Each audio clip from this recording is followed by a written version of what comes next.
Hello, Forgers, and welcome back to the Forged 20 podcast. I am your host, Zach Coldiron, and before we get started for this episode of Tales of Lodrienth, I'd like to shout out our sponsor. Big shout out to Comic Book Click, specifically Major Issues Podcast and Dirt Sheet Radio.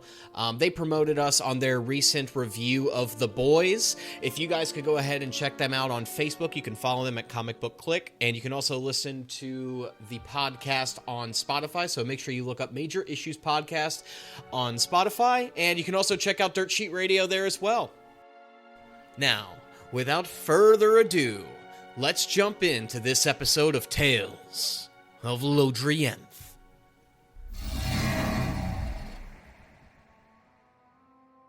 Last time, as you all were traveling to the cerulean, beautiful city known as Brightstone, you were all ambushed by members of the Web. After a brief little scuffle with them, things calmed down when Lloyd ended up showing off his tattoo indicating that he was a part of their gang. After, getting reconnected and all that stuff, you all went to their hideout that is located underneath the city of Brightstone. You found out that they have been smuggling arcanium into the city of Eflar, and they have been trying to get some crates onto a boat that they have. But they were unfortunately caught by the guard, and they abandoned the cargo. The cargo was collected and taken to a Golden Dragon's warehouse, where you all did a little bit of a heist-like mission, distracting all the guards, who seemed really dumb. And, well, you all successfully grabbed all this arcanium. I think you guys stuffed some in a bag of holding, if I recall correctly. Am I? No? I don't remember. Yes, I do have. I have half of the, or 375 pounds in the bag of holding. Also, may I interject, Zach? Yeah, you may interject. You gotta dumb down the world and the NPCs for your dumbass players. Okay. I don't think you guys are dumb. Well, no, I mean, even when you're a player, you're pretty much the same. Yeah, no, you're not wrong. You're not wrong. I'm trying to get better. This is good practice, right? We're just like, we do. Oh.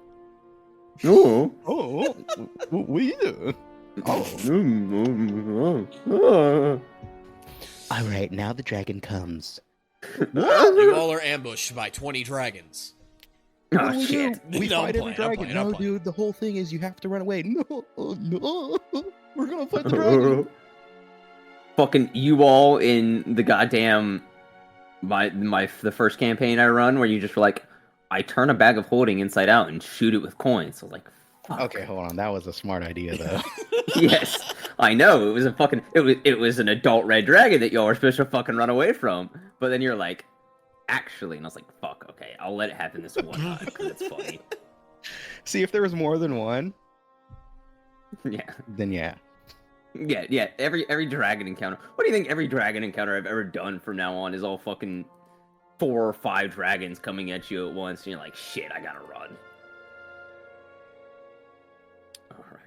All right. So, as you all have Pee? hit the high seas, you all have been sailing for maybe a couple hours at this point.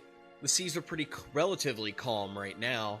Now, just a little refresher, you guys are just on a standard boat. It's small enough to fit a crew of 10, but also hold, a couple of crates of cargo.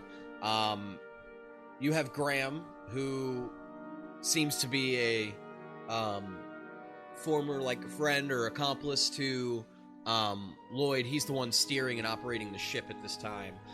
So we're going to roll some random encounter dice. So Dalton, why don't you do me a favor and roll me a d20, please? Hell no. That's a 3. It would help. Oh my god. Oh. Okay. All right. I need to change my dice. Hold on. I need to change my dice. Have to change. This is going on for too long. All right. The As you all are sailing now, you guys did leave at night, so it's starting to become the early hours of dawn. You guys can see on the horizon, in these mostly calm seas, you can see a shark fin emerge from the water. As the shark approaches the ship, you can see that there is blood all around the water. And you can see that emerging from the water are 7 merfolk. They look like to be very, very fish-like. They have, like, the fins on the side of their head. Very angled, kind of sharp features and bluish skin.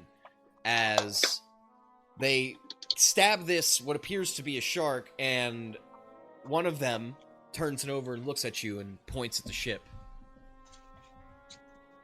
What do you do?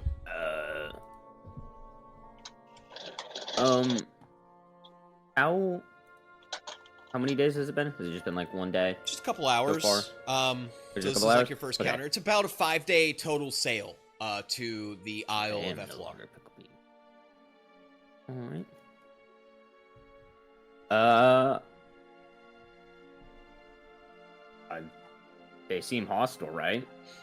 They're just looking at you for now. I mean, if you want to see if they're hostile, maybe roll an insight check. Let's see if you can see where their minds might potentially be at.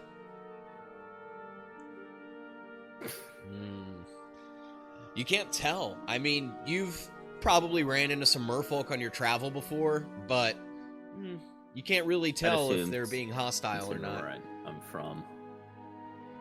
You can see that one of them is starting to fillet this shark as it's floating there. And then one stays behind with the person filleting. So there's 2 people by the shark.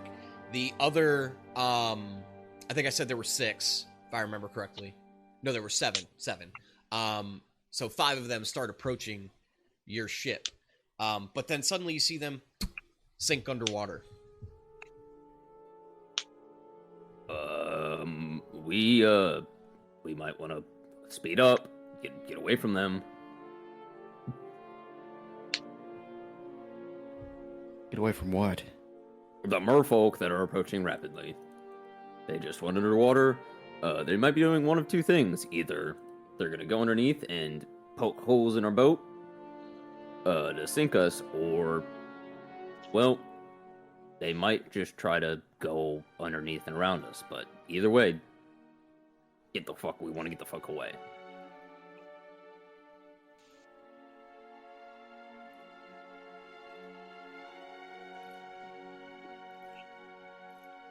Okay. You guys don't have sight of them at this time, by the way. They are under the water. So you guys cannot see, you cannot hear what they are doing.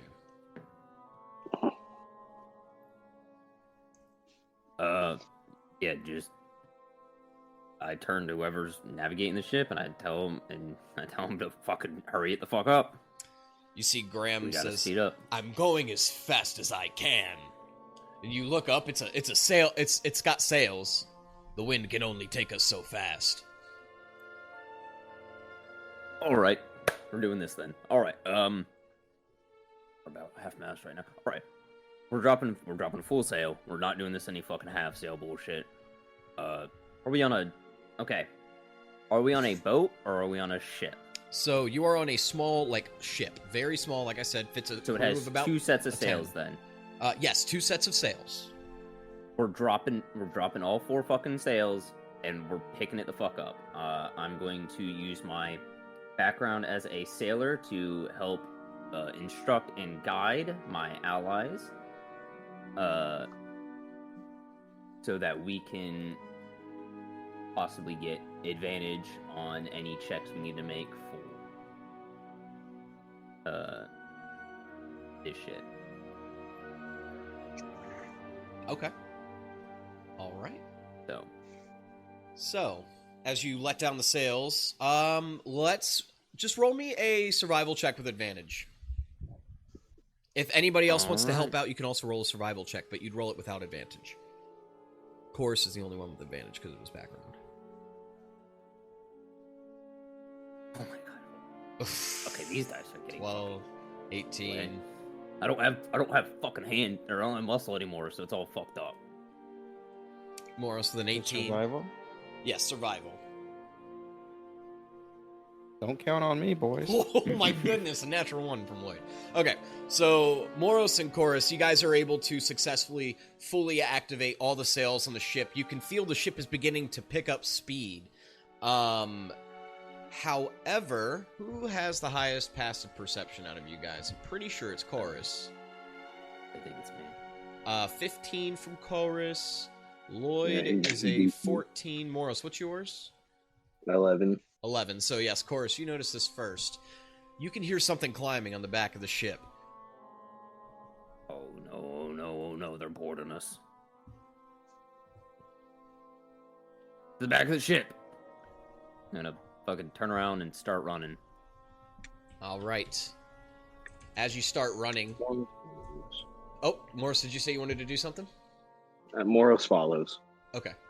All right, He sees the alarm in his face. Mask. Right.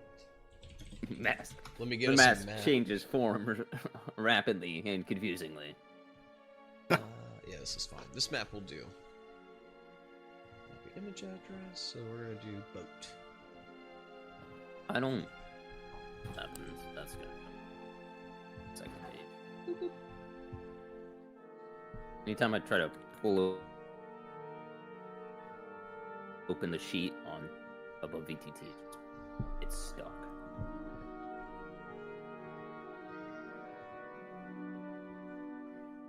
Put off to the side. Then. Put you guys wherever you want to be on the map. All right. I said I was running to the back of the ship. So I'd say probably right about there. I think there were 2 humans. I can't get my character sheet to go away, so Yeah, You'll- I had to pull it off to the other side because it's a little broken. I had to open up another tab. Being weird tonight. I forgot what fucking stat block I used for this other guy.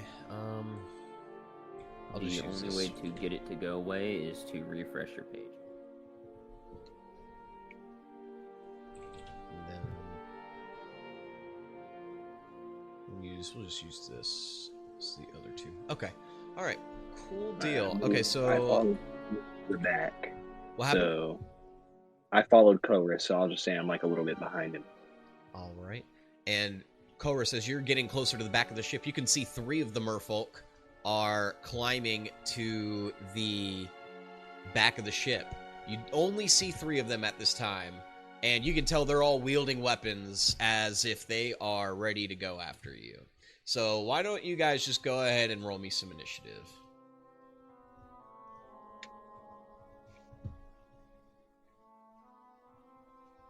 Is it initiative? Yes. Ooh. 13. All right. Fuck, I pulled up the character sheet. Yeah, you gotta. It's so annoying. I don't know why it happened, but it did. So. All right. 19 dice have redeemed themselves. I will keep these dice around for a second. I think so. Yep. Okay. All right. That's So a first beat up, on it. Morris, you follow Chorus up to the backside of the ship. What do you do? Oh, I'm first? Yeah, you rolled a 20. On my screen it says 13. Oh, really? What the No, fuck? I rolled a 22. Yeah, that was from when we fought the goblins. Ah, I see. Hold on. What did Lloyd get? 13? Oh, well, his is right. All right, Chorus, Moral then hello. you're first. You're coming up Oh, he on also- near the backside of the ship. You also rolled a 13. All right. Sorry. What do you do? Going up on the backside of the ship, you said? Yep. What kind of weapons are they wielding at the moment? Okay. You can tell that they both they have a spear and some sort of scimitar. All right, then. Action use. Well, I will do this the partway then. I will bonus action cast Hex on, or not Hex, Hexblade's Curse, sorry, on this boy right here. Throw the Bane symbol on him. Nice. That one right there. And then I will chuck. All right, let him fly, baby. Natural 20. Ooh, yeah, that hits. Roll me damage. Ooh, All baby. right. So 1d6, and then the second d6. Hold on. Because I'm throwing this. That first one's an 11. The second one's a 14. Because it's Hexblade, it takes an additional 3 damage. So that is 14. What is 11 plus 14? That's 15 plus 3, so or 25 plus 3 is 28 on the first attack. Holy shit. And then my second attack. Oh, it was almost another. That was almost a natural 19. Yeah, a 12 misses. Okay. As you see there one Damn, go. if that was a 19, that would have been right two by. crits right back to back. Ooh, that would have been crazy. Mm-hmm. Oh. All right. My action, bonus action. Did I notice before I go any further? Did I notice if any of them had any nets on them because they were just out and it seemed like they were fishing?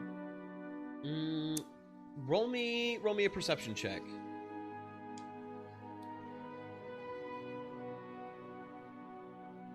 17. So you can tell that these 3 didn't have one on them, but you do recall that you may have briefly caught glimpse of a net when they were trying to, kill the shark. Okay. I won't say anything for now then, because none of these guys have it. Okay. So I'm not worried about it. Is that your turn? That is my turn. All right. Up next is one of the merfolk. It is going to be this one, who is relatively close to Graham, but also close to Lloyd. Okay. He's immediately going to run forward, jump up to the where the captain would steer the boat, and he's going to go not after you. He's going to go after Graham, who is steering the ship. So he's going to stab him with a spear. Roll a 15. A 15 misses as Graham sees this coming, turns around, hooks his arm as if he's ready to throw him, and then do whatever he wants to do with him. But that is the merfolk's turn. Up next is one of the human companions that you guys met along your way. He sees that there are some people boarding the ship, and he's going to just dash over to right behind Moros. That's about all he can do on his turn. Next up is someone near the front of the ship who... what are they going to do? He's going to walk over to you, Lloyd. Well, just let me know how I can help you. We don't know if more are going to come from the sides. We should be careful. We should. We should. All right. That's all going to be his turn. Moros, it is your turn. What do you do? Who is that next to me? I'm sorry, I had to get my mic set up real quick because it disconnected for some reason. No, you're good. So this is one of the... You actually haven't gotten this person's name yet, but you know that they're the first human that you guys encountered when you saw him peeking around the tree. Ah, okay. I'm gonna run up the stairs to assist Graham. So Morris runs upstairs and then flanks Graham, and then let me see what I'm gonna do here attack-wise.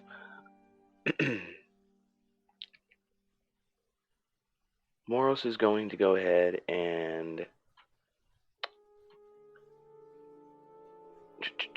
he's going to use Nature's Wrath.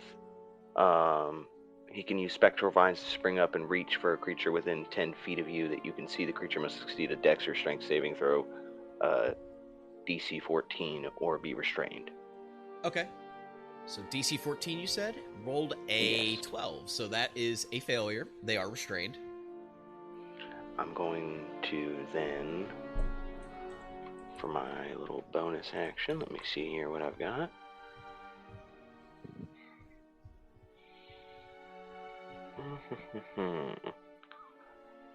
That's going to be it for Moros, actually. He just restrains that guy that's trying to attack Graham to keep him from pursuing him so Graham can get away if he needs to. Gotcha. All right. Lloyd, it is your turn. What do you do? It is my turn.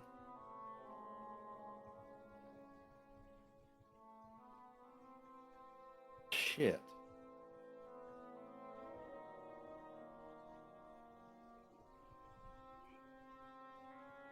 Oh my god.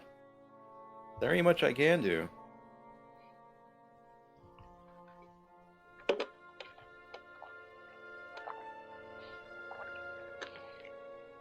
Not exactly a ranged man.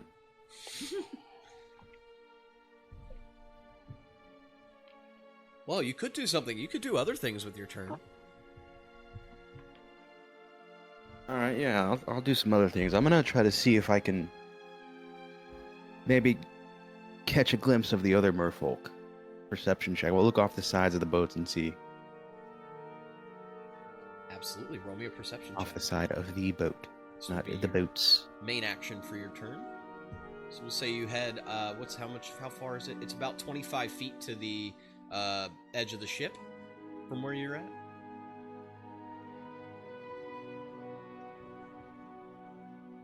"21. You look down and you see with his spear and his scimitar at his hip a merfolk who is beginning to climb the side of the ship.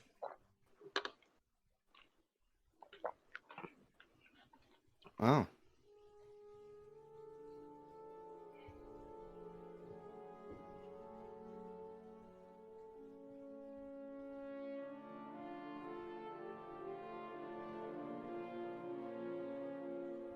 All right, yeah. I'm looking at him. Okay. Do you have any like a bonus action that you can use against him? You used your main action to do your perception check, so. And I don't know how much movement you have. I think you have 30 feet. So you'd have about 5 feet of movement still as well.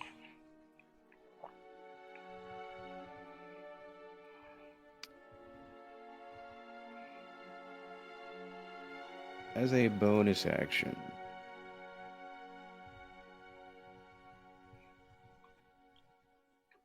Actually, I might just. So you see this barrel next to me? Oh, yeah, Or the this one full of box? fish? Yeah. Uh-huh.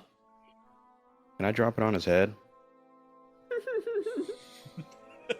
So as your bonus action, I'll allow you to do... We'll see if you can pick it up. It does have fish in it, so it's going to be a little heavy, so it's just a strength check. No. If you succeed the strength check. Or dex check, No. whatever you prefer. I'm gonna use my telekinetic movement. Oh! Oh! That's fucking cool. Yeah, fuck yeah. So what is your, let me see, let me read you what your telekinetic movement does. You can move an object or a creature with your mind. As an action, you can target one loose object that is large or smaller, or one willing creature, other than yourself. For roll of cool purposes, I'm going to let you use your bonus action instead of your regular action for that. So we'll say Cool. you pick it up with your mind, as you look at it, begin to focus on it, and then you just drop it, and you see him go, "Ah!" Psh, and he splashes into the water. Cool. Alright, warfare on a boat. So, that is your turn. Up next, climbing the side of the ship and emerging from the starboard side is a merfolk who's going to approach the goblin with a now peg leg that he had fastened himself up with after you all absolutely destroyed his fucking leg. the merfolk's going to go up to him and try to stab him with his scimitar. Rolled a 13, which does not hit, so that is the merfolk's turn. Up next is the other goblin, who is going to use their bonus action to dash because of their little boots that they have, the little things they have strapped to him. Using the force, he's going to propel himself a little bit faster, and then is going to dash up to, with his other main action, to get closer to the other merfolk who's attacking Graham. Up next is the peg leg goblin, who's just going to take a swipe with his scimitar at the merfolk who just boarded the ship. A 10 does not hit. Up next is the merfolk that Chorus hit. Chorus, you see that it just runs towards you, and then it just runs right by you. It doesn't even attack you. You can take an opportunity attack if you like.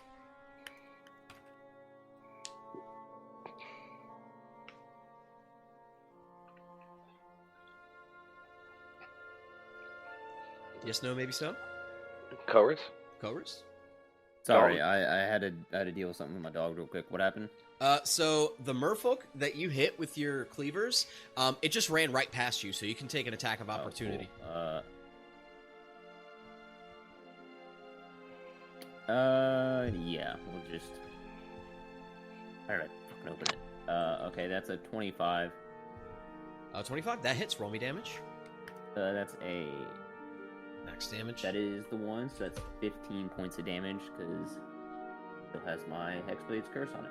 Alright, so, as you chuck your meat cleaver thing at it... Can't throw it if he's running past me, so I'm just swinging it. Oh, so you're just gonna swing it? As you swing it, you can see... You cut it. Where do you slice it at? I'm just curious. If it's dying, as it runs past me, I'm going to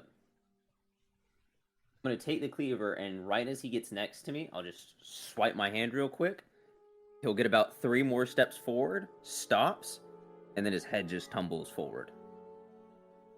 As his head tumbles forward, it lands right in front of you. The head is looking right up at you.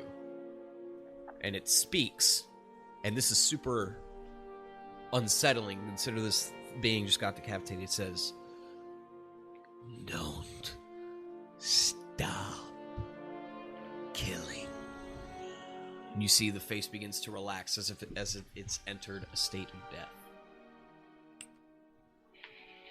All right. Up next is Graham, who has some help on both of the sides. He is going to climb on top of the wheel, and he is going to... He lost a little bit of control of the ship, so he's going to try to regain control. Let's see. He rolled a 13, so he is able to maintain control of the ship, and he is steering it from basically backwards. I kind of got to steer this ship.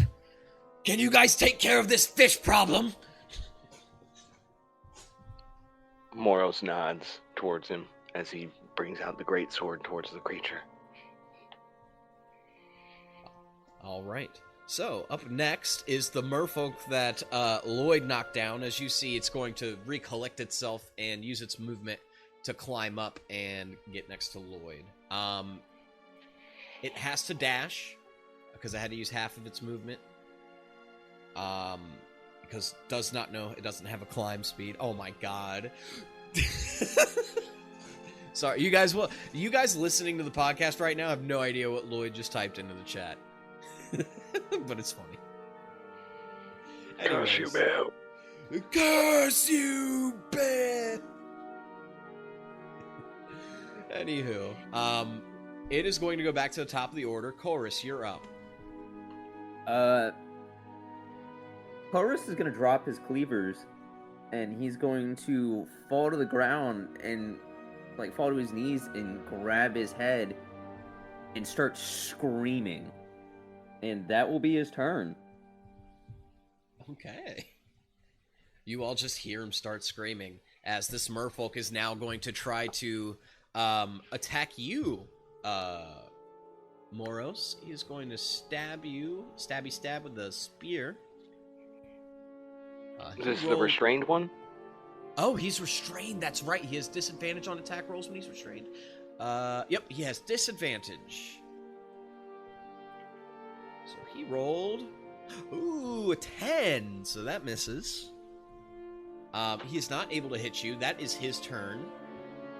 Up next is the other human. He a little bit older looking, white hair.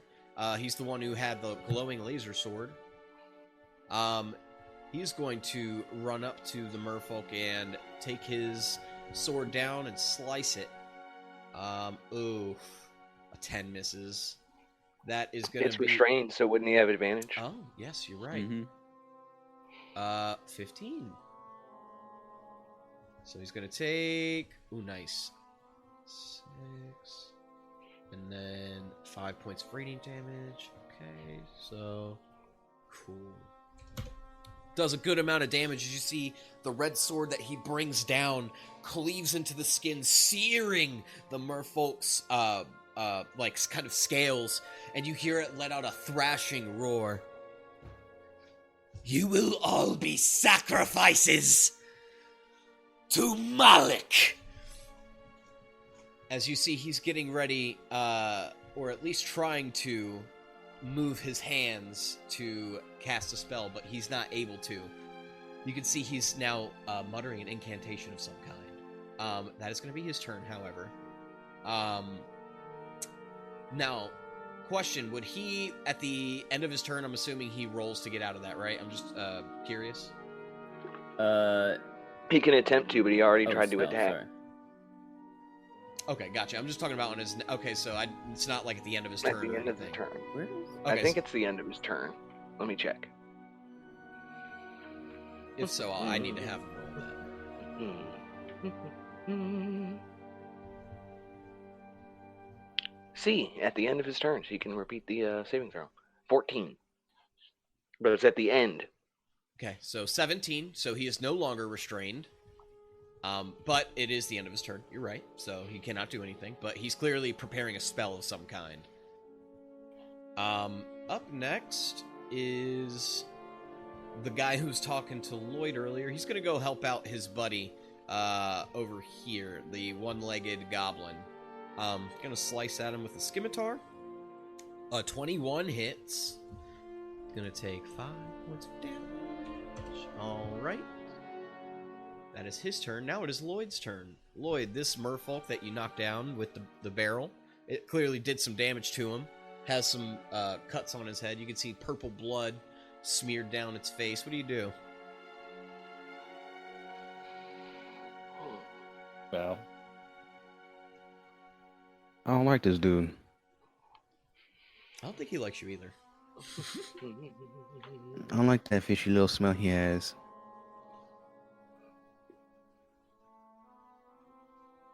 He's got a stank badussy.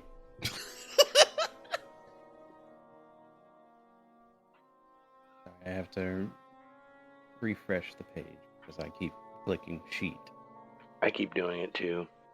I'll just refresh when I go to move. I'm going to attack him. I'm going to pull out my sword and I'm going to slash and slash and slash until he is no more. All right, go ahead, ma'am.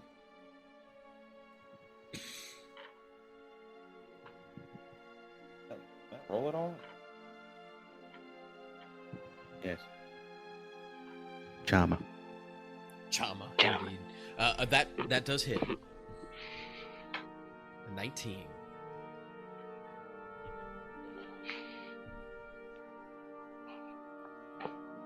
Eight. I'm nuking. I'm nuking first turn. Nuke it, baby. Let's go. You're gonna fucking...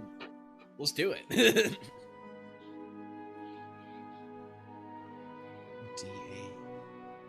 damage. Okay.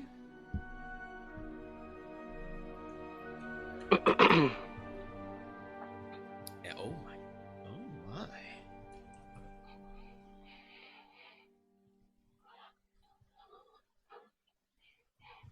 Oh my god.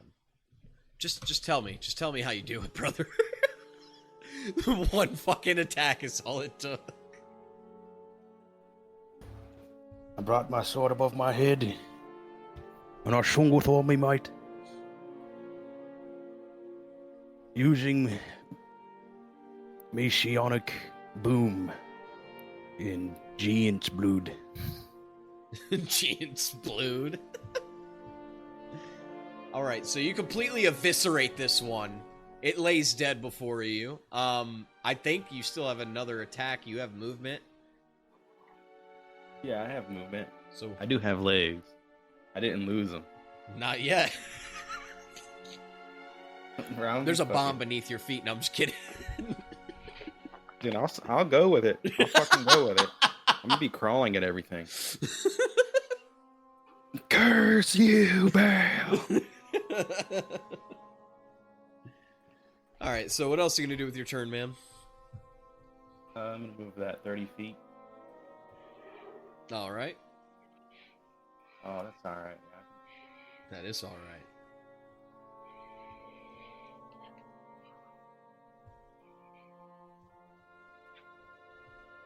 Is that it for your turn? No, I still got extra attack. Hmm. What are you I'm going to do with your I'm gonna throw my dagger. Ooh, okay. At the one that is next to the one-legged goblin and the other younger human. Yes. Okay, respectable. 18. Nice. That definitely hits. 6 points of damage. All right. This one is still alive as the dagger does pierce its scales right in its shoulder. It grabs the blade and pulls it out. All right. Is that it for your turn? Or are you going to action surge potentially? No, I'm gonna save it.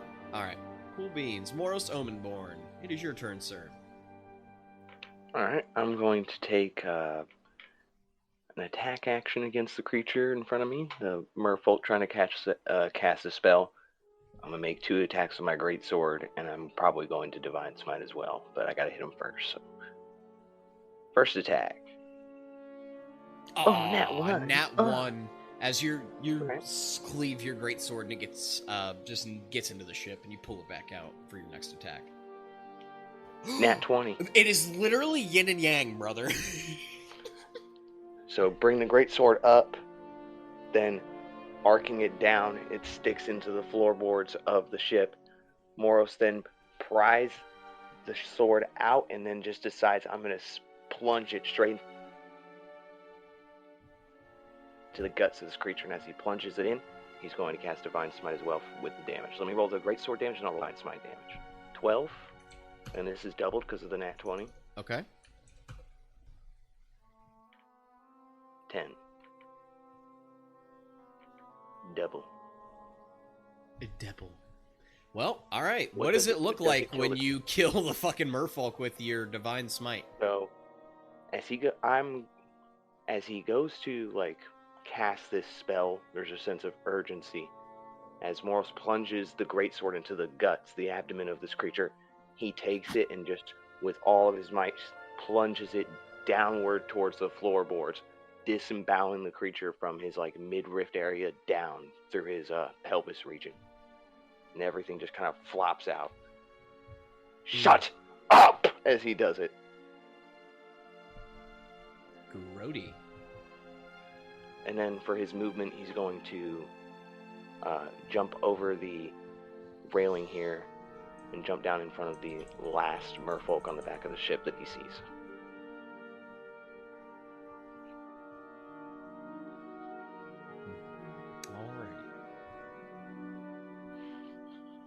All right. Is that your turn, sir? That is. All right. Up. I went one too far. Actually, it's the turn of the merfolk that's right here in front of you. So he sees you coming, and he's just gonna stick out a spear. Poke ya. 16. Let's adjust your AC. Do you have anything to make your AC a little higher? Let me take a look, see? I do not. Okay, you're gonna take... Ooh, you're gonna take 10 points of piercing damage. Okay. as it sticks the spear right into one of the... You have, like, some openings, like, in your armor, because, like, obviously flaps under. Just shoves right into your, like, your shoulder, the spear. That is his turn, however. Up next is the one that Lloyd just hit with a dagger, and it is going to pull out its scimitar with the dagger in the other hand, and it is going to, with its main action, try to slice at the goblin, and with its bonus action, he's going to hit with the offhand weapon, which is the dagger. So let's see. He rolls a 17. Ooh, okay. All right. Sorry about that. I'm back. No, you're good.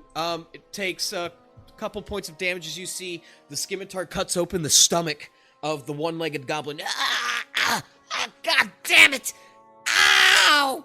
As you can see blood pouring onto the ship, and with his dagger, he's going to, Lloyd's dagger that he's going to plunge into the human's chest. Let's see what he rolls. Ooh, my goodness. Oh, shit. That's a lot of damage. Okay. Dealing a great amount of damage just right into the heart. Ah! You see the blade is stuck in his chest. He's not wearing armor. He's in kind of casual, like, cloth clothes. And he's gripping the blade and kind of stumbling backwards. That is going to be his turn. Up next is the goblin that was next to Moros. He's going to come down and go after the merfolk that just stabbed Moros and come with a jumping attack. Rolled a 16, which hits. Gonna deal 6 points of slashing damage. That is going to be his turn. Up next is the one-legged goblin who is going to try to get his get back on the merfolk who just cut his stomach open. And he does not. He rolled a 7. That does not hit. So he slices with his short sword and it whiffs by. Up next is Graham, who is now going to hop back down and focus on steering the ship. And it is back to the top of the order with Chorus. You have screamed your heart out for the last 6 seconds. Do you continue to do that, or are you going to do something else? As Chorus is sitting there screaming, he reaches up and he's gonna grab his fucking horn, one of his antlers, and he's gonna pull. You hear a loud snap, and he's going to turn. And as he stands up, his eyes are fucking glowing red, just literally bloody flame. And he is going to rush this guy here and start stabbing with the horn. All right. So I'm going to, I guess, make this as like an improvised weapon. So go for it. Damage. But he is in a rage now.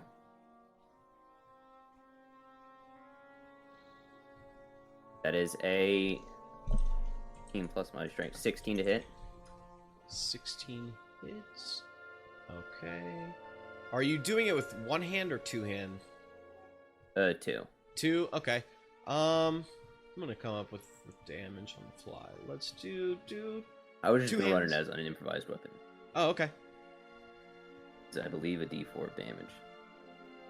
Yes, it is a D4 of damage for an improvised weapon, so... I'll say, if you're doing it with two hands, I'll let you roll a D6.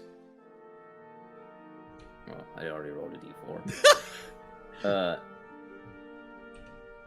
I'll just take that for the first attack.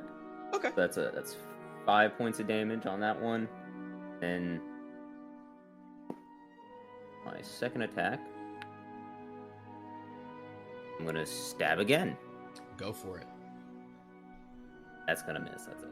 Yeah, that unfortunately misses. Alright, is that your turn?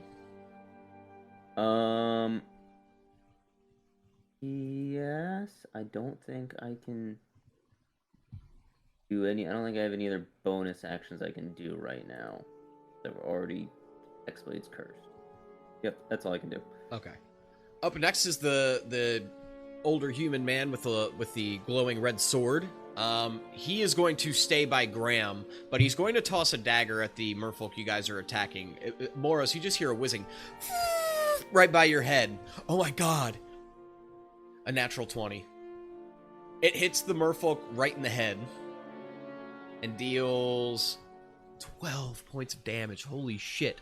It hits him in the head, but you can see that this thing is still alive. It's like kind of like rocking back and forth. It's on the verge of death. You could probably give it a paper cut and it would die, but that is his turn. Up next is the bandit. That is over by Lloyd. Well, not bandit. That's the stat block I'm using for him, but the other human, since there are two humans, this is the younger one. 13 misses, unfortunately. And then it is Lloyd's turn. Ooh. I run up.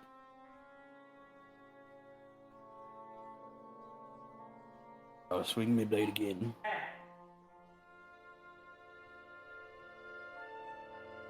Oh. 11 misses. Extra attack. 16 hits. Thank the gods.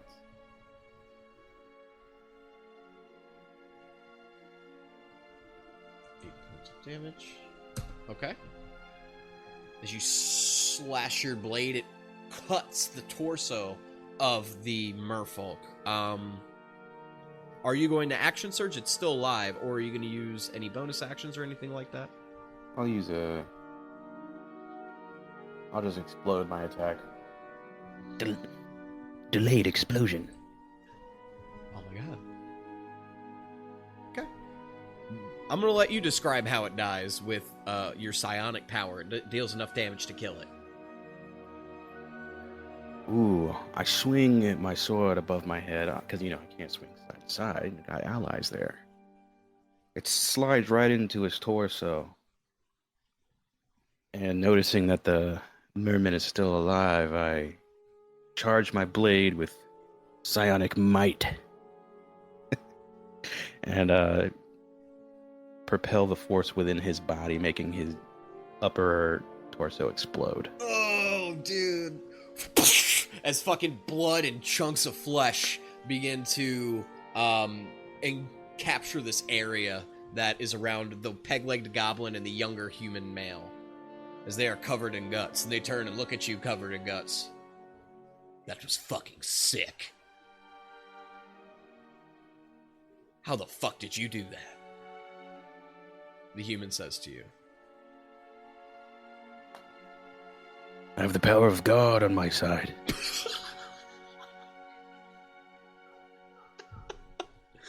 Oh my lord, Lloyd. Alright, is there anything else you want to do on your turn, man? I'm just going to start walking my friends here. Or no, I'm not walking. Oh wait, can't move because I've moved 30 feet already. Alright, no. Yeah, that's it. Alright. Moros Omenborn.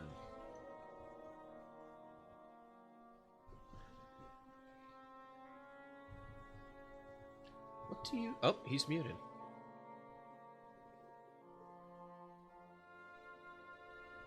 We'll be right back after this commercial break.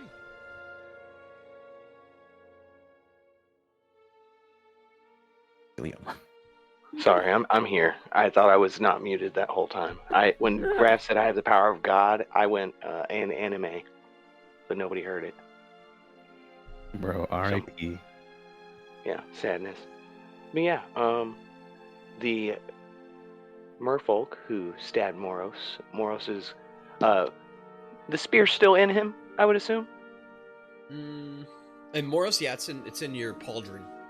In the crevices of your pauldron.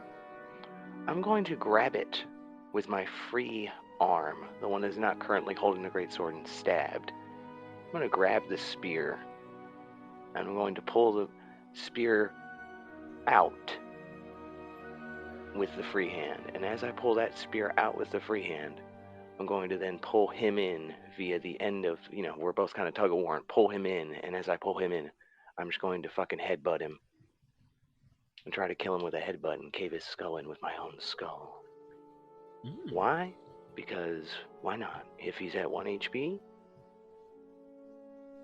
I want to do something funny. Alright, let's see. Unarmed strike. What did I roll? I don't know. It doesn't show that you rolled anything. Is it not showing my roll? No, it's not. Just tell me what you rolled. I trust you. Oh. Let me refresh and see if that fixes it. Forgive me. No, you're good. Yeah, it just done a bunch of shit. Oh, here it is. +7. 11? Ugh. 11. Oh, I have 2 attacks, so I do it again. I headbutt him a second time.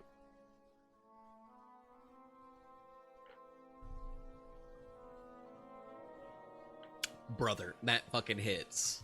As you headbutt him, poop! It just falls backward with the fucking dagger in his skull. Splashes into the ocean. You can see his body floating in blood, a pool of purple blood beginning to come around the water. And you see emerging are a bunch of sharks who come to eat him. Is Koris next to me with, like, flaming red eyes currently? Mm-hmm, yeah. I'm gonna keep my greatsword in my hand, kind of turn towards him and look at him, but that'll be the end of my turn. Just kind of last thing I'm doing is turning towards him a little bit, just to see where he goes and what he does, because he's seen that look once before when he's prepared, but he doesn't want to, obviously doesn't want that to be what's happening, but he's going to be prepared in the moment. All right. Did you just send that body flying off the edge of the ship? I did. No, I'm asking if Moros did. That's what happened Yes. there. I didn't. When he headbutted him that hard. Okay. That's okay. Just double checking. All right. You guys are out of combat. Taurus is diving overboard to grab the body. Oh, there's some sharks eating it, but... He doesn't give a fuck. He's going for the body. Okay. He's taking the head off. He's going to use the broken horn, and he's going to sever the head. Okay. The sharks aren't paying you any mind. They're just eating that They one. got fucking no meat. They don't. Yeah, there's nothing to eat. Ain't nothing to eat here. They know that. Ain't that stupid. All right. So you're going to take his head. Let's just roll me a survival check, I guess, with advantage. It's a fish, so I guess you'll roll with advantage. I'm taking it as long as it fucking needs. I don't care if it's pretty. That shit's coming off. Yep. The first cut's super ugly. Try rolling another one. It don't matter if the head comes off in pieces. It's coming off. Is all I'm saying. It is a fucked up fucking mess. You got you're missing some parts of the the jaw's kind of hanging off now because you're using your horn. It's not the easiest tool to use, so it's fucking ugly. But you get a fucking mangled mess of a head. And I'm going to swim back onto the boat,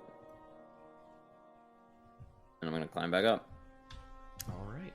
Take that head, and I'm gonna grab the head I fucking took off earlier that started this whole thing. And I'm going to walk to the front of the ship. And I'm going to, with my daggers, impale the one head to the front mast.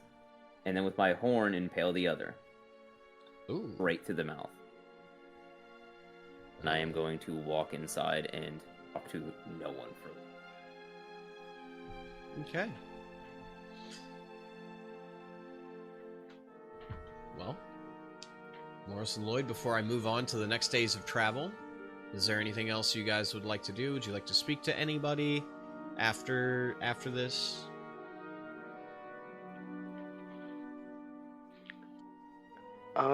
Yeah, I'm gonna pull Lloyd aside it. after the whole thing's done, and Koris goes inside. I'm gonna pull Lloyd aside. Lloyd, can I talk to you? In private.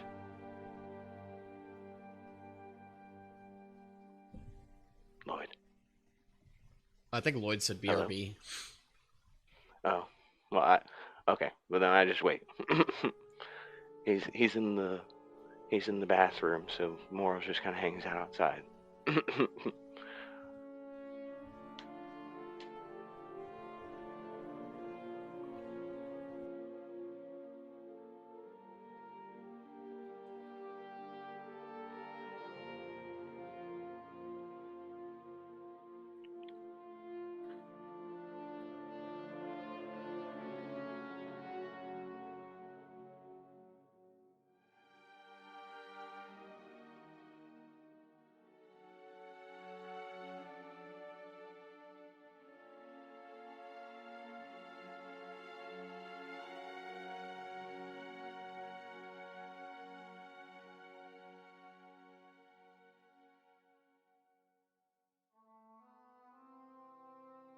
Moros requested to talk to you, Lloyd. Oh, yes? Chorus went inside. After doing some crazy shit, if Zach wants to inform you. Yeah, Chorus just went off and seemed pretty upset after the merfolk invaded the ship and went into a room on his own. Yeah? So Moros wants to speak to you in private. You were up by towards the front of the ship, right? I was, yeah. You would have seen Kurus walk by and impaled two of the merfolk heads on the front mast, one with his horn super mangled, and the other with the dagger he had. Christ.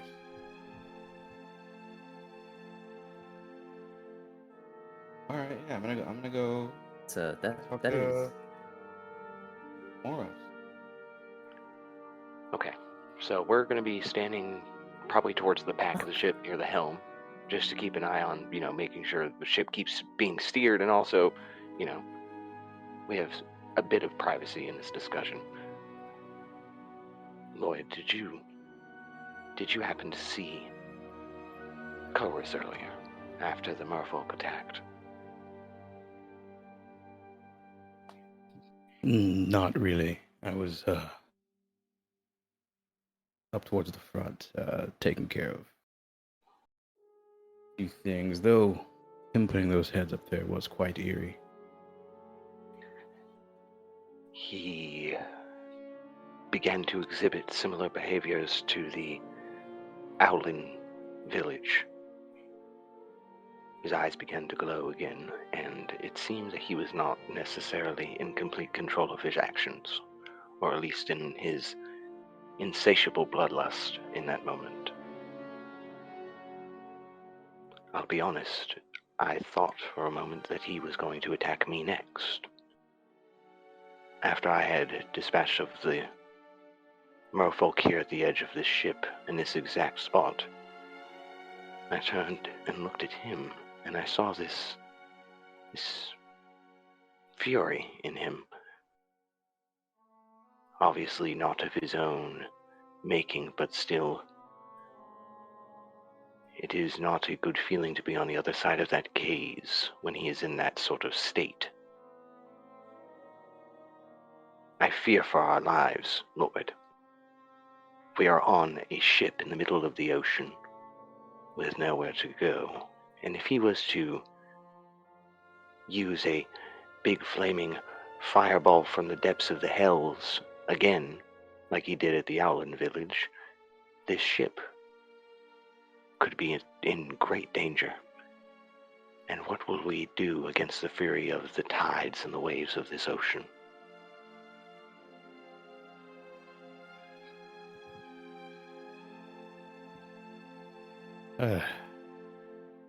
I understand your concerns. It is very worrying.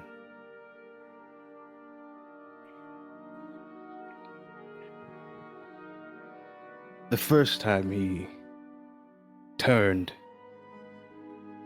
there was a reason. But this time,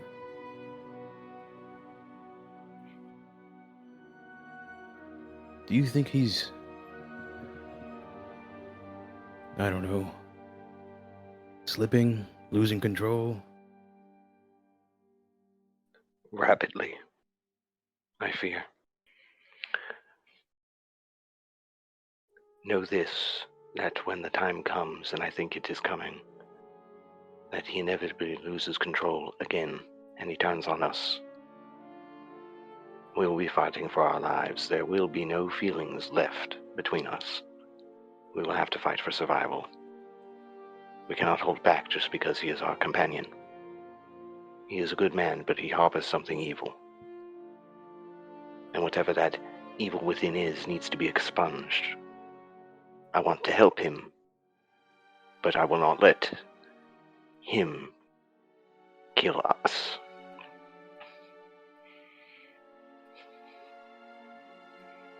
Well, So- Oh, go ahead, sorry.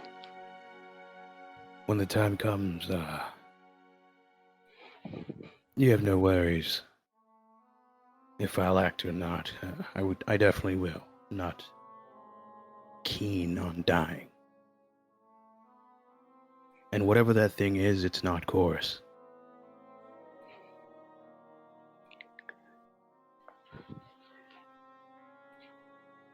After we finish our business here in Eflar and Eden, we may want to expunge some of our efforts in fixing whatever is wrong with him if we make it that far. It would be wise to not have a pseudo-walking cataclysm walking by our side, at least one that could be unleashed against its will at any moment towards us. Against our enemies, it is fine, like the merfolk. But at any moment, that could easily be you or I. That is true. Hells, I believe there could be maybe something within, maybe not Eden, but Eflar, that could maybe fix him or hold him off.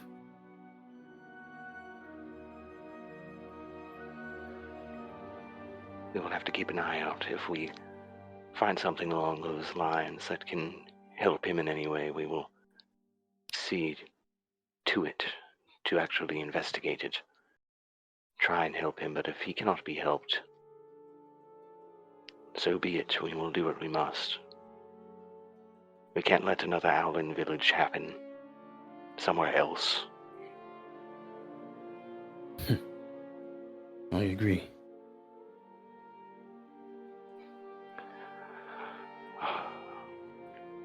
Well, I'm glad we have an understanding, Lloyd. For now, I'm going to call it an evening. We've had an eventful day, and I need my rest after that.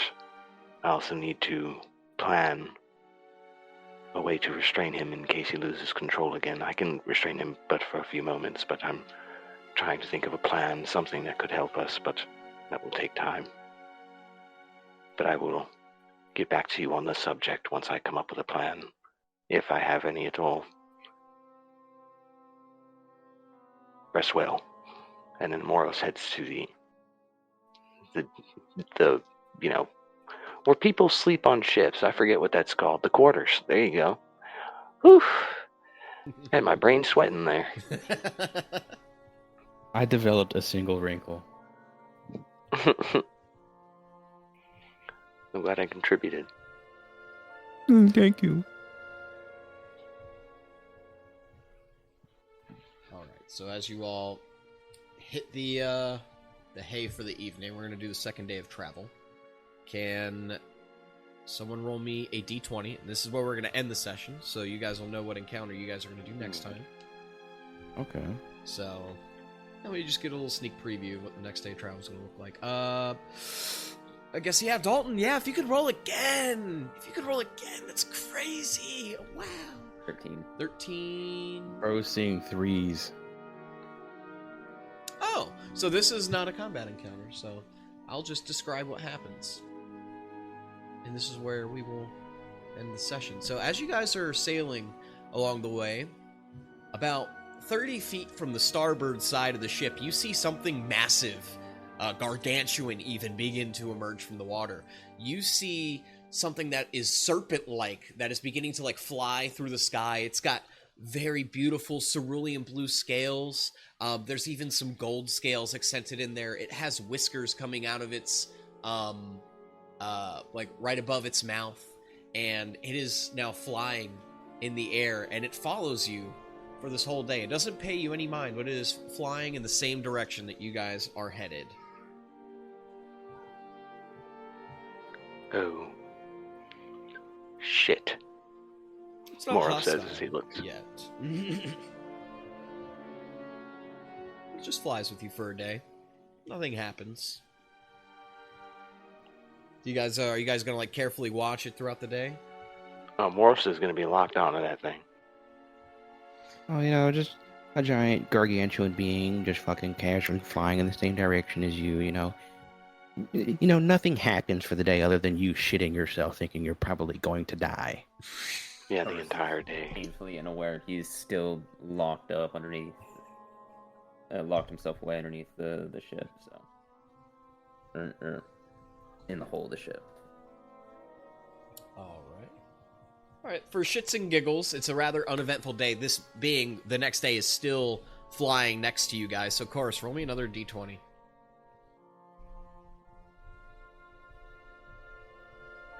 Natural 20.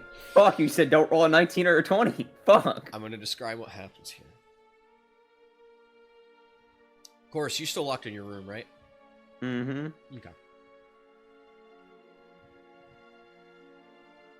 Moros and Lloyd, as you are kind of just enjoying being on the top deck, feeling the sea breeze, trying to, just pass time while the ship begins to sail, you see that the ocean has become completely still. Calm, even. And then suddenly you each feel a droplet on your face.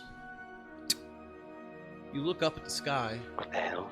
There's no clouds. There shouldn't be any rain here. Then another. It lands on your hand, Moros. You look and you see some sort of crimson thick fluid. And then it starts to Moros's rain. eyes get wide. It starts to pour. A torrential downpour of blood begins to completely cover the ship. And what you all Boris, see... I don't think this is normal. You see piercing boom West from Coast. underneath the ship. Some sort of massive... Fuck! Massive! I'm talking, it looks like a giant blade. Boom! One coming from the front of the ship. Doom, doom, doom, doom, doom, doom. From each part of the ship, you see these massive, like, skyscraper-sized blades beginning to pierce the ship. And then, there's an explosion. Doom! As the ship is completely eviscerated. You all are knocked into the ocean, swimming in a pool of blood. None of you die, none of you take any damage. Your ship is near completely destroyed. There are some lifeboats kind of floating around that were left unfazed. And Chorus, as you're floating in the water, because now you've also been kicked out of the ship, you look around, you're in a pool of blood. And you see the familiar skyscraper-like blades emerging from the water. And you look down and see the silhouette of a gargantuan fish-like creature. And that's where we're going to end tonight's session. Very well. Well, we just met the demon god who is cursing me.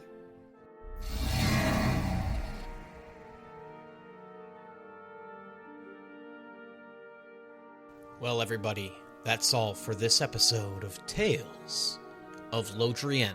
We would love to thank you for tuning in. Make sure you guys follow us on our social medias. You can follow us on Facebook and Instagram at ForgeD20 Podcast. You can also become a patron on Patreon, where you can get episodes about 3 days earlier than you would get. Make sure you follow us on Patreon as well. Special shout out to our patrons for this evening: Melanie Droz, Melanie Cocciolone, and Anakin Groce. We love you guys, and thanks for continuing to give us support.